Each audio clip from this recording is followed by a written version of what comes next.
কয়েকদিন ধরেই যুদ্ধবিরতি ও বন্দি বিনিময় চুক্তি নিয়ে গড়িমসি করছে ইসরায়েল। এর মধ্যে শনিবারের মধ্যে সব জিম্মি মুক্তি না দিলে গাজাকে জাহান্নামের আগুনে জ্বালিয়ে দেয়া এবং যুদ্ধবিরতি ভেঙে দেওয়ার হুমকি দিলেন ডোনাল্ড ট্রাম্প। তার এমন ঘোষণায় গাজার পাশাপাশি মধ্যপ্রাচ্যে নতুন করে বইছে উত্তেজনা, উৎকণ্ঠায় পশ্চিম তীরবাসীও। ট্রাম্প এখন নাটক সাজিয়েছেন, যুদ্ধবিরতি ভিন্ন দিকে নেয়ার ষড়যন্ত্র করছেন তিনি। এসব আসলে উপত্যকায় জাতিগত নিধনের অংশ। গাজা দখল করে নেয়া ও যুদ্ধবিরতি বাতিলের হুমকিতে দুশ্চিন্তা ছুঁয়ে গেছে পার্শ্ববর্তী মিশর ও জর্ডানবাসীকে। মধ্যপ্রাচ্যে শান্তি প্রতিষ্ঠার নামে মিথ্যা বলে আসছে ট্রাম্প। তার আসল চেহারা এখন সবার সামনে। শান্তি প্রতিষ্ঠা চাইলে তিনি দ্বিরাষ্ট্র স্থাপনে নজর দিতেন। স্বাধীন ফিলিস্তিনি রাষ্ট্র গঠন সবার কাম্য।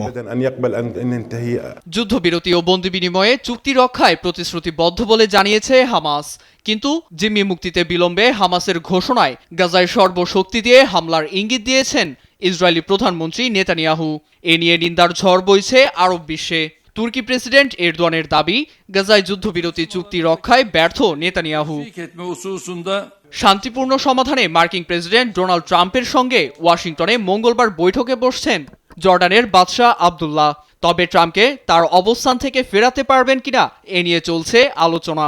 এদিকে ট্রাম্পের কঠোর হওয়া নিয়ে সমালোচনা করে তেল আবিবের রাজপথে বিক্ষোভ দেখিয়েছেন ইসরায়েলিরা।